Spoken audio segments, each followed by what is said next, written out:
Tu veux arrêter de traduire le français mot à mot pour parler comme un vrai natif? Voici une erreur fatale qui te trahit à tous les coups. Teste-toi. Est-ce que tu tombes dans le piège? Comment dis-tu? Quand j'aurai mon diplôme, je chercherai un travail. Si tu as pensé when I will, tu as tout faux et il faut que tu regardes cette vidéo pour ne plus jamais refaire cette erreur. La bonne traduction est when I graduate, I will look for a job.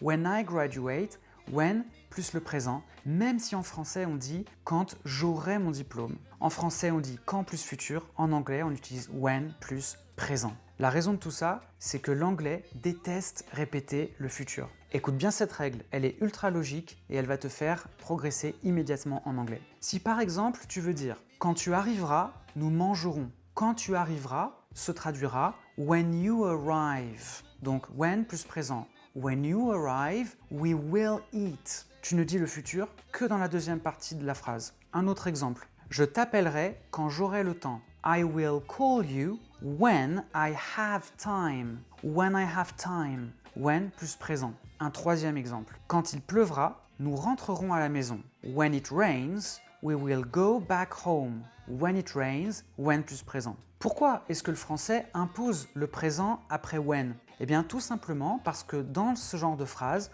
on dit déjà le futur dans une partie. Dans la partie où on dit déjà le futur, on utilise will et dans la partie avec when, on va simplement utiliser le présent, la proposition introduite par when ne faisant que donner le moment considéré par le contexte. Note que cette règle s'applique aussi pour tout un tas d'autres expressions qui pointent vers le futur, comme par exemple as soon as, before, after, dans certains contextes, ou encore until. Tu es peut-être en train de te dire « Oui, mais j'ai déjà entendu des will après when ». Et c'est vrai, simplement que ce sont dans des questions.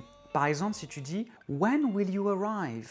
ou encore « When will the train leave ?» Dans ce cas-là, le when est interrogatif et tu peux tout à fait utiliser will après. Donc, pour récapituler, si ton when est circonstanciel, s'il sert à indiquer un moment, tu utilises le présent. Mais si c'est un when pour poser une question sur l'avenir, tu peux utiliser le futur. Si tu veux progresser en anglais, abonne-toi et inscris-toi à ma newsletter The English Club. C'est complètement gratuit et toutes les semaines, je t'envoie des récaps de ce qu'on s'est dit sur les réseaux sociaux, des astuces que j'ai publiées.